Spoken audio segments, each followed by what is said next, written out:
بسم الله الرحمن الرحيم نحمده ونصلي ونسلم على حبيبه الكريم الأمين العزيز الرؤوف الرحيم وعلى آله وأصحابه الأفضلين الأكرمين أجمعين أما بعد فأعوذ بالله من الشيطان الرجيم بسم الله الرحمن الرحيم وإذ أنجيناكم من آل فرعون يسومونكم سوء العذاب يقتلون أبناءكم ويستحيون نساءكم وفي ذلكم بلاء من ربكم عظيم صدق اللہ العظیم۔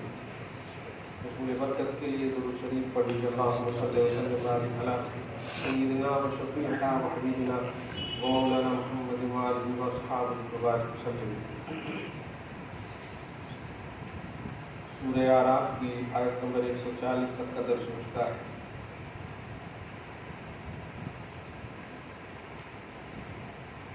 آیت نمبر 156 تک ایک عنوان کے تحت گفتگو جاری ہوگی، اس کے بعد نبی امی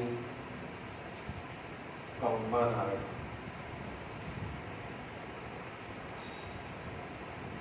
یاد کرو جب میں نے تمہیں فرعون والوں سے نجات دی،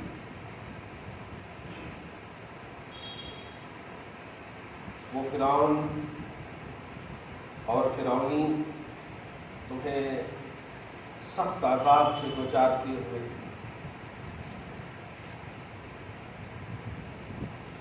سب سے بڑا عذاب، سب سے بڑی تکلیف، یقتلون ابناءکم، تمہاری اولاد نرینہ کو قتل کرتے تھے۔ دوسری آیت میں ذبح کا بھی لفظ ہے، پارہ نمبر 1 میں، یہاں یقتلون۔ یقتلون کی تفسیر میں امام غازی کے قلم ایک دم بالکل ایسا لگتا ہے لہو سے لکھے گئے، ٹکڑے ٹکڑے کرتے۔ یقتلون معنی ہوتا ہے مارنا، قتل کرنا، لیکن یقتلون کا معنی ہوتا ہے ٹکڑے ٹکڑے کرنا، قیمہ بنا کے۔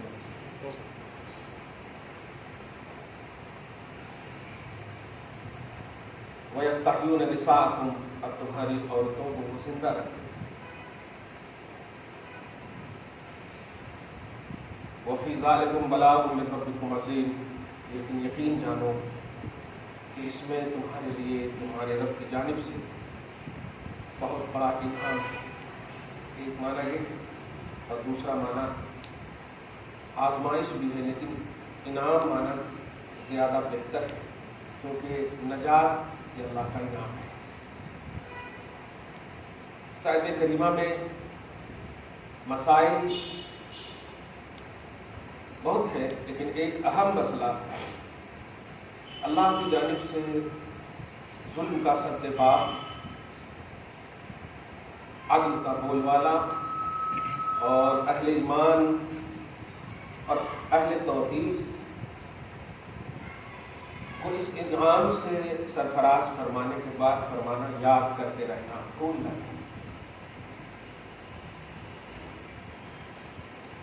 ارباب دانش کے لیے تھوڑی سی بھی شدھ بدھ رکھنے کے لیے اتنا کہنا کافی ہے کہ اللہ تعالیٰ ہمیں جو بھی نعمت عطا کیا ہے اسے ہمیں یاد رکھنا چاہیے، اور یاد رکھنا اور یاد کرنا یہ بدعت نہیں، یہ توحید ہے۔ یاد کرنا اور یاد رکھنا یہ بدعت نہیں، یہ توحید ہے، کیونکہ اللہ پاک کس زمانے کی بات کر رہا بتائیں؟ موسیٰ علیہ السلام اور ان کی قوم پر انعام فرمایا اور امت محمدیہ کو کہہ رہا یاد کرو۔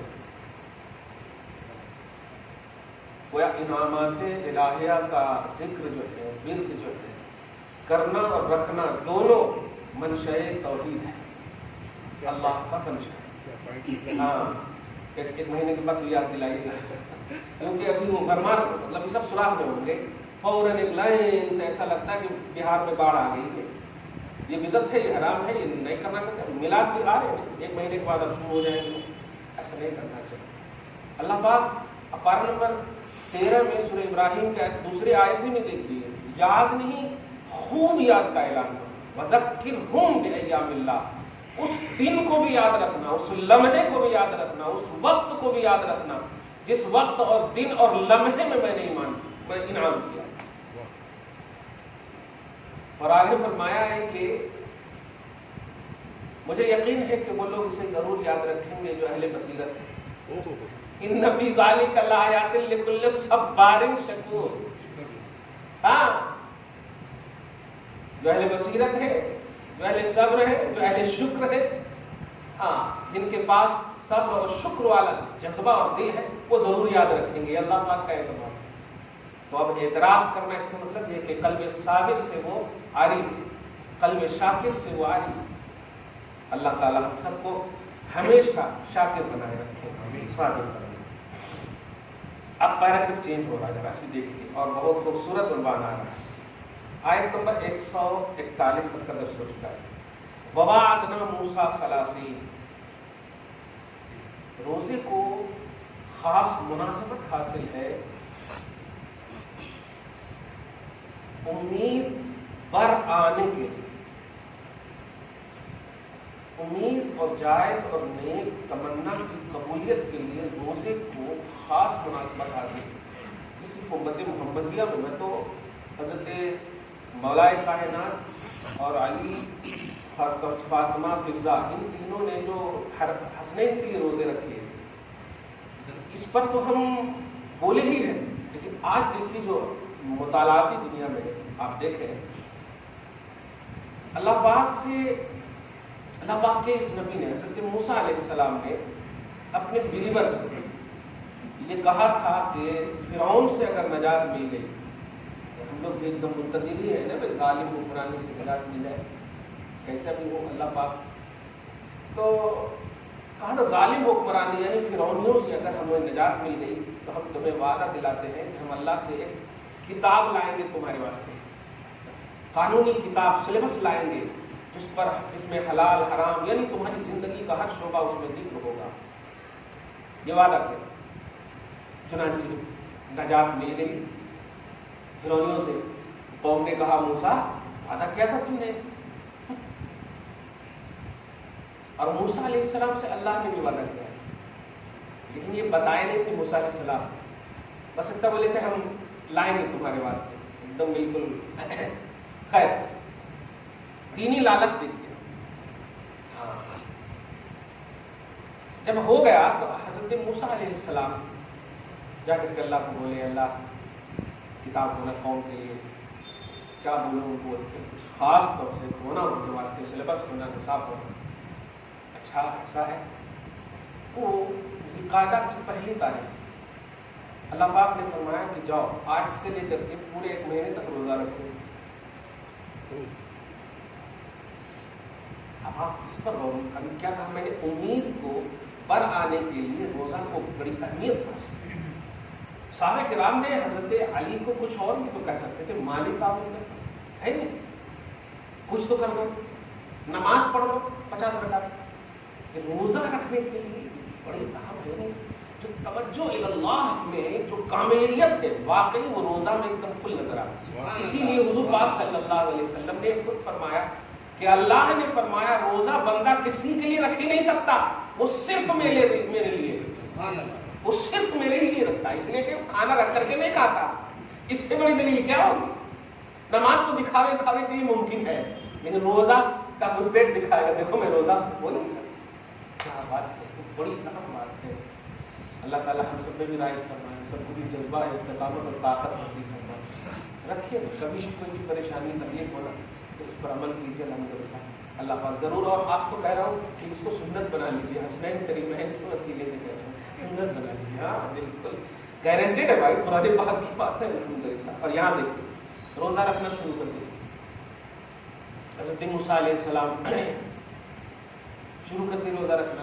30 دن سے مکمل جب ہوا تو دور پہ جا رہے تھے جب نا، تو اب غور کریں واقعی کلیم بھی اللہ کا جو ہوتا ہے، یہ تو نہیں کہوں گا کہ حبیب سے کم نہیں ہوتا، لیکن یہ ضرور کہوں گا کہ اللہ کا وہ بھی محبوب ہوتا، محبوب ہوتا۔ ہاں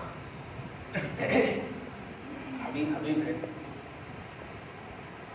راستے میں جانے کے راستے تک میں حضرت موسیٰ علیہ السلام سے فرشتوں نے کہا موسیٰ میں 1 مہینے سے تمہاری زبان سے ایک خاص قسم کی خوشبو سن رہا تھا، آج تم جہاں جا رہے آج وہ خوشبو نظر نہیں آ رہی۔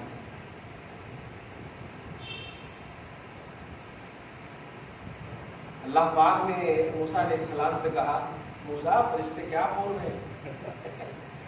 یہ دیکھ اللہ میں کتنا صاف ستھرا ہو کر کیا ہے، وہ فرشتے کیا بول رہے ہیں۔ ایسا ان کو 1 مہینے کے روزے کی وجہ سے اب کنٹینیو، اچھا کمال یہ بھی دیکھیے آپ کنٹینیو روزہ رکھنے، کھانے کا کوئی ذکر ہی نہیں ہے، کیا کھائے؟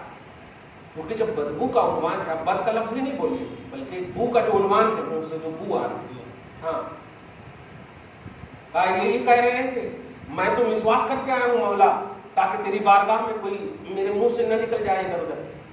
کہا جانتے ہو موسیٰ وہ صحیح کہہ رہے ہیں، میرے نزدیک مشک و عنبر سے زیادہ پاکیزہ روزے دار کے منہ کی بو ہے۔ سبحان اللہ، بو یہ لفظ تو آگے پیچھے نہیں بولنا، اب اس میں خشک ایڈ کیجئے، بس خوش ہی ایڈ کیجئے، ہاں بو ہے۔ ریح من ریح المسک اطیب، پاکیزہ ہے مشک و عنبر کی بو سے، خوشبو سے بھی زیادہ۔ ارے یہاں پر یہ نہیں بنے گا حضرت موسیٰ کو کچھ بھی نہیں معلوم، سب معلوم ہے، یہ مطلب نگاہ کو پلنگے دیجیے، بات وہاں خدا کی ہو رہی، خدا کے سامنے ہو رہی، اور فرشتے کو بھی رکھ کر کے امت کو ایک ذہن دینا چاہے، دیکھ اپنی منطق نہیں لگانا، ہاں اپنی منطق نہیں لگانا، توحید کے ساتھ۔ تو ایسا کرو، ذوالقعدہ مکمل ہو گیا، اب ایک نئی بات دیکھیے جو آئندہ سال ضرور یاد رکھوائیے گا کہ پہلے عشرہ ذی الحجہ کی عظمت کو بھی دیکھیے۔ اللہ پاک نے فرمایا کہ عشرہ ذی الحجہ تک روزہ رکھ اور 10 روزہ رکھ، اس سے ذی الحجہ کے 10 روزے کی بھی اہمیت اللہ پاک کے نزدیک اس سے بھی ثابت ہوتی ہے۔ وَأَتْمَمْنَاهَا بِعَشْرٍ، اور 10 پورا کر۔ فَتَمَّ مِيقَاتُ رَبِّهِ 40 لَيْلَةً، تو پھر اللہ پاک کے نزدیک یہ کل 40 روزے ہو گئے۔ رات کا لفظ ہے، خدا کی عید کا عظیم نعمت ہے یہ کہ ہم روزہ رکھتے ہیں، صرف مطلب زیادہ سے زیادہ 8 گھنٹہ یا 9 گھنٹہ، جو بھی 10 گھنٹہ جتنا بھی کہیں، صبح سے لے کر کے شام تک جتنے بھی گھنٹے ہوں، لیکن کیا کہتا ہے 1 دن کا ثواب دیتا ہے اللہ تعالیٰ، پورے 24 گھنٹے ہم روزہ دار کہلاتے ہیں۔ دیکھ رہے ہیں یہاں پر لیلہ کا لفظ کہہ کر کے مفسرین نے یہ اشارہ کیا ہے، روزہ رات میں نہیں رہتے، لیکن اللہ پاک رات کو بھی روزہ دار فرمایا ہے اور روزہ کی جگہ فرمایا ہے، کیا ہو، کیونکہ رات کے بغیر دن نہیں ہے، تو رہو مطلب خاص وقت تک، طلوع آفتاب سے غروب آفتاب تک بس، لیکن پوری رات بھی تم روزہ دار ہی کہلاؤ گے، کیا سبحان اللہ، یہ ثواب ہے۔ خیر 40 دن تک ہو گئے، اللہ پاک نے، اب سنیے آپ پورا ترجمہ سنیے۔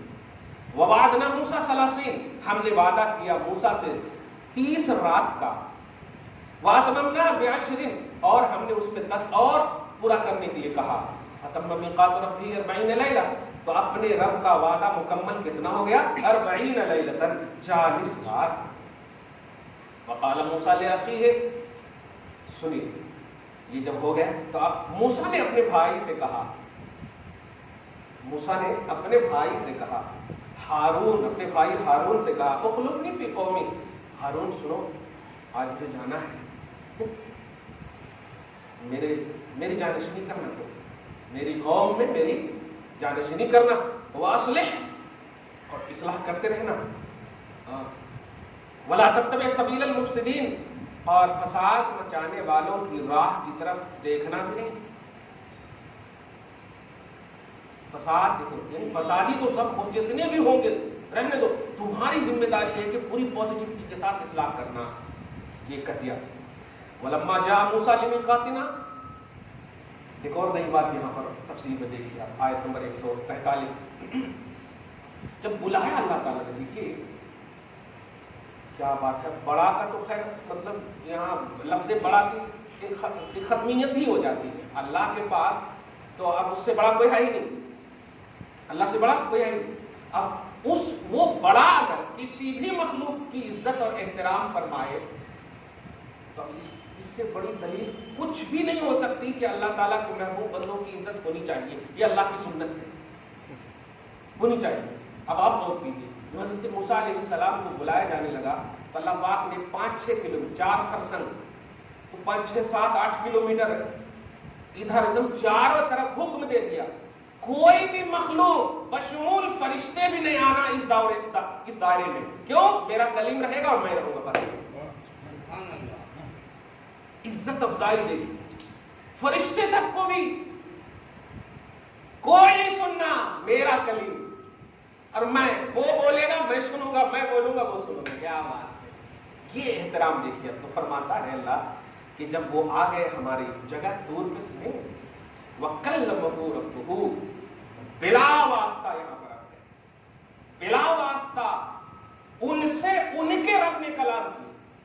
اسے ایک اشارہ بھی کیا ہے مفسر نے کہ بھائی ٹھیک ہے ہمارے اندر طاقت نہیں ہے کہ ہم رب سے بات کر سکیں, لیکن رب کے اندر تو طاقت ہے کہ وہ تم سے بات کر سکتا ہے. کیا بات ہے, نہیں ہمارے اندر یہی نا, ہم عشق میں یہی بولتے ہیں نا بھائی ہم گنہگار ہیں, یہ ٹھیک ہے.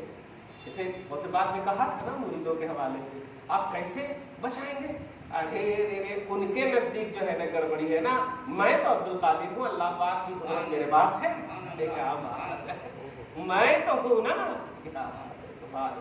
یہ مظہر انوار و تجلیات ربانی. خیر, تو وَكَلَّمَهُ رَبُّهُ, یہ اس لفظ پہ غور کیجیے کہ موسیٰ سے بات کیا اس کے رب نے. تو کلیم اللہ کا معنی یہ ہوگا کہ وہ موسیٰ جس سے رب نے بات کیا. اب تو یہاں پر مسئلہ ہی بالکل ہمیشہ کے لیے ختم ہو گیا کہ کیسے موسیٰ نے بات کیا. موسیٰ نے بات نہیں کیا, رب نے موسیٰ سے بات کیا. سمجھ رہے نا؟ ہاں, کیا بات ہے, سبحان اللہ. ہمیشہ کے لیے ختم ہی ہو گیا. جھگڑا بنا دیتے, کتاب بھی ہے شرح عقائد میں, کیسے بات کیا, کیا بات کیا. تو میں یہی کہتا تھا موسیٰ نے بات ہی نہیں کیا ہے, موسیٰ سے بات کیا ہے اللہ تعالیٰ نے. کلمہ ربہ, یہ نہیں ہے کہ کلمہ ربہ کہ موسیٰ نے اپنے رب سے بات کیا, نہیں, اس کے رب نے موسیٰ سے بات کیا. سبحان اللہ. فاعل اللہ ہے, ربہ. کیا بات ہے. اور جو فیوز و برکات, اب سوچے نا 5-6-8 کلومیٹر سب کو ایک دم ہوا تک کو حکم ہو گیا کہ ایک دم نئے ڈسٹرب کچھ نہیں کرنا, میرا کلیم ہے, میرا کلیم ہے, میرا. اچھا, معراج کا بھی خوبصورت پہلو یہاں پر نظر آ رہا ہے. وہ زنجیر ہل رہی تھی, بستر گرم تھا, گویا ایک دم صحیح ہے. یہاں پر تفسیر جب پڑھا میں نے تو ایک دم خوش ہو گیا, الحمدللہ حبیب کی امت میں ہم. کہ اللہ پاک نے کہا کہ 5-6-8 کلومیٹر یہ دائرہ دیکھیے کلیم کا, یہاں کوئی ڈسٹربنس نہیں. اور وہ تو چونکہ سارے جہان کے رسول ہیں اس لیے سارے جہان والوں کو کوئی ڈسٹربنس نہیں. کیا بات ہے, کوئی ڈسٹربنس نہیں. سبحان اللہ. قالا رب ارنی انظر, تو فیوز و برکات اور تجلیات اتنے ہوئے حضرت موسیٰ علیہ السلام پر. اللہ کی ربانی فیضان میں ایک دم بالکل یہ ہو گئے, ہو گئے پورا A to Z ایک دم. اب اتنا فیضان ہونے کے بعد کون فنا فی اللہ کا پھر مطلب کیا ہے, یہی تو ہے. اچھا ہاں, فنا فی اللہ کا لفظ آ گیا اس لیے اب فتوے بھی نہیں لگیں گے. کیا کہ حضرت موسیٰ علیہ السلام اپنے رب سے بول پڑے, اللہ دکھا بھی دینا اپنے آپ کو. سبحان اللہ. اتنا فیضان. اچھا یہ اتنا اس لیے بھی بول رہا ہوں کہ حضور کی بارگاہ میں یہ لفظ اتنا بھی ختم ہے, وہاں اتنا ہے ہی نہیں, بے حساب ہے وہاں, اتنا جتنا کا ہے ہی نہیں. اس لیے میں یہاں کہہ رہا ہوں کہ اتنا فیضان ہوا, یہ کوانٹیٹی ضروری ہے. ہاں, اتنا فیضان ہوا موسیٰ علیہ السلام پر کہ موسیٰ علیہ السلام اپنے ظاہری وجود کو فنا کر دیے, اپنی ظاہری حقیقت اور اسٹیٹس کو فنا کر دیے, بھولنے کا لفظ نہیں بولیے, فنا کر دیے اور بول پڑے اب تو میں تجھے دیکھنا چاہتا ہوں. یعنی حضرت موسیٰ یہ سوچے کہ اتنا کرم, اتنا فیضان, اب تو یہ بڑا حسین موقع ہے, لے لیتے ہیں, مارتے ہیں, دیکھیں ایک چانس. اللہ پاک کے نبی ہے, غور کریں آپ. تو کہتے ہیں ارنی انظر الیک, مولا دکھا دینا مجھ کو, انظر الیک, میری نظریں دیکھنا چاہتی ہیں. پہلے کے لفظ پہ غور کیے, انظرنی نہیں ہے کہ مجھے دکھا, ارنی رویت سے, رویت کرا, دکھا, یہ ہو گیا. اور اس کے بعد ہے یہاں تک ہو مجھے دکھا, یہ خواہش ہے، لیکن آگے کہنے ماتھے کی آنکھ سے دیکھنا چاہتا ہوں. ارے واہ، گویا اللہ پاک مطلب آرینی کے بعد اللہ پاک دکھانا چاہ رہا ہوگا وہ اپنی صفتیں، لیکن موسیٰ بھی منشاء الہی ظاہر ہے، وہ تو نبی ہے جانتے ہی، اللہ پاک دکھانا ہی چاہ رہا ہوگا، لیکن آنکھ سے دیکھنا چاہتا ہوں مولا. اچھا یہاں پر یہ بھی ذرا سے دیکھیے، سیمولرٹی ذرا سے دیکھیے. قوم نے بھی یہی سوال کیا تھا نا، میں اللہ کو کھلم کھلا دیکھوں گا تب مانوں گا. سمجھ رہے ہیں نا، کھلم کھلا دیکھوں گا تب مانوں گا. موسیٰ علیہ السلام بھی کہہ رہے ہیں کہ اے اللہ میں ماتھے کی آنکھ سے دیکھنا چاہتا ہوں. آپ ذرا سمجھیے، ایک کامیاب ہو گئے ایک ناکام ہو گئے، کیونکہ ایک کو جب کہا گیا کہ نہیں دیکھ سکتے تو مان لیا انہوں نے، اور وہاں کہا گیا کہ نہیں دیکھ سکتے تو ضد نہیں تو نہیں مانوں گا. یہ ہے سب سے اہم کہ اللہ کا محبوب بندہ اگر اللہ سے اپنی بساط کے علاوہ بھی مانگتا ہے اور اللہ تعالیٰ ٹوک دے تو وہ رک جائے تو رک جانا چاہیے. نہ ٹوکے تو پھر تو فیضان ہی فیضان ہے، لیکن ٹوک دے تو رک جانا چاہیے، ضد نہیں کرنا چاہیے. ایک مرتبہ ضد کر لیے بہت ہو گیا، اگر ٹوک دیے گئے تو رک جاؤ. ہو سکتا ہے پھر تمہیں اتنا دے دے کہ تمہاری مانگ سے زیادہ ہو. اللہ پاک آگے دیکھیے فرماتا قال لن ترانی، موسیٰ تم مجھے نہیں دیکھ سکتے، یہ ترجمہ کیجیے، تم مجھے نہیں دیکھ سکتے، لیکن تو نے ماتھے کا سوال کیا ہے نا، خواہش تو پوری کروں گا تیرے اسٹیٹس اور لیول کے حساب سے. ولیکن انظر الی الجبل، آئے ہو پہاڑ پہ نا، تب ظاہر ہے پہاڑ پہ آئے ہو اور مجھے دیکھنے کی خواہش ہے. اگر بات میرے دیکھنے کی ہوتی تو میں پہاڑ پہ بلاتا ہی نہیں. میرا تو نور، میرا ذرہ ہر طرف ہر جگہ، میرے انوار و تجلیات ہر جگہ، صحیح ہے. تو ایسا کرو، تیری خواہش پوری کرتا، پہاڑ کو دیکھ. اعتراض نہ کرنا، یہ ہے محبوبیت اور یہ ہے اللہ تبارک کا سچی توحید. کی سچی توحید بول سکتے تھے نا پہاڑ پہ تو ہے ہی ہوں مولا، وہ تو دیکھ ہی رہا ہوں میں، صحیح ہے کہ نا، پہاڑ پہ آئی ہوں تو دیکھ ہی رہا ہوں میں.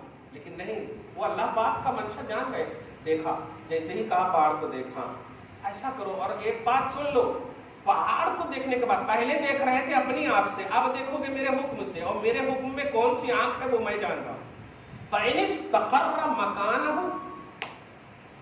اگر تمہارے دیکھنے کے بعد پہاڑ اپنی جگہ پر برقرار رہتا ہے، غور کریں آپ، ذرا لے لیجیے آپ، ہاتھ تیرا، پاؤں تیرا، آنکھ تیری، سب تیرا، لیکن تجلی میری ہے. یہ ہے فیضان. آپ ذرا غور کریں، ہاں اٹھ پٹانگ حرکت نہیں کرنا چاہیے. فَإِنِ اسْتَقَرَّ مَكَانَهُ، اگر اب جو میں کہہ رہا ہوں تجلی صفت ڈالنے کے بعد، اگر اب پہاڑ، پہلے بھی وہ دیکھ چکے تھے لیکن اب دیکھنے کے بعد اگر وہ پہاڑ اپنی جگہ پر رہ جاتا ہے تو فسوف ترانی، تو میں یقین دلاتا ہوں کہ تم بھی مجھے دیکھ لو گے، تم بھی مجھے دیکھ لو گے. کیا بات ہے. آپ ذرا غور کرتے رہیں کہ محبوب کو تسلی کے جو پہلو ہیں لیول اور اسٹیٹس کی برقراریت کے ساتھ ساتھ، یہ بہت اہم ہے. فلما تجلی ربہ للجبل، حضرت موسیٰ اپنی آنکھ کو اٹھانا ہی چاہ رہے تھے کہ ادھر سے تجلی ڈال دیا اللہ نے.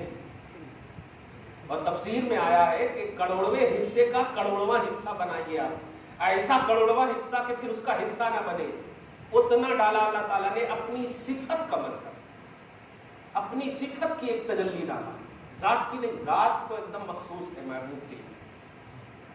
تھوڑا سا ایک دم کہیے، اب تھوڑا بھی یہ ہم اپنے حساب سے بول رہے ہیں، ورنہ اللہ تعالیٰ کی صفت جو ہے تجزی سے پاک ہے، ٹکڑے ٹکڑے ہونے سے پاک ہے. لیکن ڈالا اللہ تعالیٰ نے بس یوں ہی فوراً، جیسے کہ یوں نے بلب جلا بند کر دیا، یہ جلایا بند کر دیا، یہ ہے ایک دم. ہاں تو جب ڈالا جعلہ دکا، لفظ دکا پہ غور کرے. دکا بولتے ہیں کہ سڈنلی گر جانا ہو، ایسا ہی. جعلہ دکا، یا یوں کہیے کہ پہاڑ ان کے سامنے ریزہ ریزہ ہو گئے. پہاڑ ان کے سامنے کیا ہو گیا؟ ریزہ ریزہ ہو گیا. وَخَرَّ مُوسَىٰ صَعِقًا، اور موسیٰ علیہ السلام دیکھتے ہی تشریف لے آئے نیچے. ادب کے جملے سمجھ میں آ گئے؟ ہاں، تشریف لے آئے نیچے، بے ہوش ہو گئے. صاعقہ، بے ہوش ہو گئے. اللہ پاک اپنی شان کے مطابق مسکرا رہا، بول رہا تھا نا موسیٰ، بول رہا تھا نا ضد نہ کرو، لیکن کلیم ہو، نبی ہو. یہیں سے معلوم ہوتا ہے کہ نبی کی ضد اللہ تعالیٰ پوری فرماتا ہے. ہاں ہو سکتا ہے ولی چونکہ ضد ہی نہیں کرتا، وہ دائرہ کو جانتا ہے، کہیں ولایت چھین لی نہ جائے گا. یہ نبی کی نبوت نہیں چھینی جاتی. کہتے ہیں اچھا اپنی شان کے مطابق مسکراتے ہوئے اللہ پاک جو ہے پھر کہتا فلما افاق، پھر اللہ پاک نے حضرت موسیٰ علیہ السلام کو، اب اپنے حساب سے کہوں پانی نے چھلکا ہوش میں، اب سمجھ رہے اپنے حساب سے میں کہہ رہا ہوں، ورنہ یہ کہ ڈائریکٹ کہیں اللہ پاک نے ہوش میں لایا، افاقہ فرمایا حضرت موسیٰ علیہ السلام. اب حضرت موسیٰ علیہ السلام کا انداز کیا ہوگا اور وہ یہ کیا ہوگا اس کے اندر کا جملہ، وہ اللہ پاک قال سبحانک، اے اللہ تو پاک ہے، اے اللہ تو پاک ہے، اے اللہ تو پاک ہے، اے اللہ تو الیک، ہم تیری بارگاہ میں جھکتے ہیں، ہم تیری بارگاہ میں جھکتے ہیں. وانا اول المؤمنین، آج کے بعد سے کچھ نہیں، ایک دم ہم تیری ہر بات پر پہلے مومن بن کر رہیں گے. کیا ہاں پہلا یقین کرنے والا رہیں گے، اور آج کے بعد سے ہم اپنے لیول اور دائرے سے نہیں رہیں گے. سمجھ میں آ گئی یہ بات؟ تو یہ آیت نمبر 143-44 تک. اس کے بعد ایک عنوان تھوڑا دوسرا ہے. میں یہاں پر ایک تفسیر کی جو خوبصورت ایک لطیف بات کہہ رہا ہوں جو ذہن میں لائیے گا، اور اس سے فیضان نبوت اور نگاہ نبوت کا بھی ایک اندازہ لگائیے گا. اور مطلب وہ ایسے ہی نہیں کہا گیا کہ اور کوئی غیب کیا تم سے نہا ہو بلا، یعنی حضور کی آنکھ کی شان میں جو معراج کے عنوان میں بتا ما ذاق البصر وما طغى، موسیٰ علیہ السلام پہاڑ پر صفت الہی کی تاب نہ لا سکے. تاب نہ لا سکے سے یہ حضرت موسیٰ علیہ السلام کی ناکامی نہیں ہے، کامیابی کا عنوان یہ سنیے کہ اللہ پاک کے اس نبی نے دیکھا تھا. اب ان کی بساط اس دیکھے کو قبول نہ کر سکی، ان کی بساط قبول نہ کر سکی، لیکن دیکھا تھا. اس دیکھنے کا کمال یہ ہوا کہ فرمایا جاتا ہے رات کی تاریکی کو ایک دم مکمل ملاحظہ کیجیے. 27, 28, 29 مکمل رات کی تاریکی، اور وہ تاریکی میں 40 میل دور رات کی تاریکی، کالی پہاڑ، کالی پہاڑ کے اوپر کالی چوٹی. اس رات کی تاریکی پر کالی پہاڑ پر کالی چوٹی چلتی تھی تو موسیٰ اتنے دور سے بالکل دیکھ لیتے تھے اس چوٹی کو. کچھ سمجھ میں آیا آپ کو؟ اس کے بعد سے، اس واقعہ کے بعد سے، اس سے پہلے بھی آنکھ والے تھے، وہ آنکھ تھی ان کے پاس، لیکن وہ تصور، وہ مجال نہیں تھا. اللہ پاک نے بساط کے علاوہ سوال کرنے پر جب خواہش پوری فرمائی، اور وہ بھی صفت کے کروڑویں حصے کا، تو حضرت موسیٰ کی آنکھ کا یہ عنوان ہے. میرے آقا صلی اللہ علیہ وسلم نے خود، اللہ فرماتا ما ذاق البصر وما طغى، میرے حبیب بس دیکھتے رہو، پلک جھپکو بھی نہیں، کیونکہ یہ تو آپ ہی کے لیے میں نے بنایا. آپ کی ذات کو جو ہے یہ آپ کی آنکھ اسی لیے ہے ہی کہ تم میرا مشاہدہ کرو. ما ذاق البصر وما طغى، مشاہدہ الہیہ میں نبی کی آنکھ نہ ادھر ہوئی نہ ادھر ہوئی، نہ پلک جھپکی. کیا بات ہے! اب آنکھیں مصطفیٰ کا کمال دیکھیں، اب چشمان نبوت کا کمال دیکھیں. تب جا کر کے یہ منبر رسول پر کھڑے ہیں حضرت عمر ابن خطاب، اور سینکڑوں میل دور نہا بندے، اور یہیں سے کہہ رہے ہیں یا ساریۃ الجبل، اے ساریہ پہاڑ میں پیچھے سے حملہ ہونے والا ہے.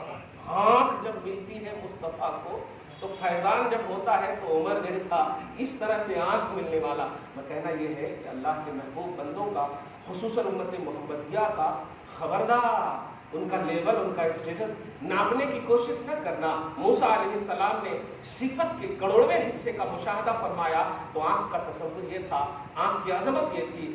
میرے آقا صلی اللہ علیہ وسلم بے ہوش نہیں، مکمل ہوش کے ساتھ، ہوش ایسا کہ خود رب فرماتا ہے کہ پہلے تو آنکھ چھپک بھی جائے، پلک چھپک بھی جائے، لیکن آج آپ کی آنکھ کو وہ موقع بھی نہیں دوں گا. میرے حبیب دیکھ لو، آج ذات خدا کو دیکھ لو. اور قرآن نے کہا ما ذاق البصر وما طغى، مصطفیٰ کی چشمان نے خدا کو ایسا دیکھا کہ دیکھتی ہی رہ گئی اور مہیت کا استغراق کا وہ عالم ہوا کہ نہ پلک جھپکی نہ ادھر نہ ادھر.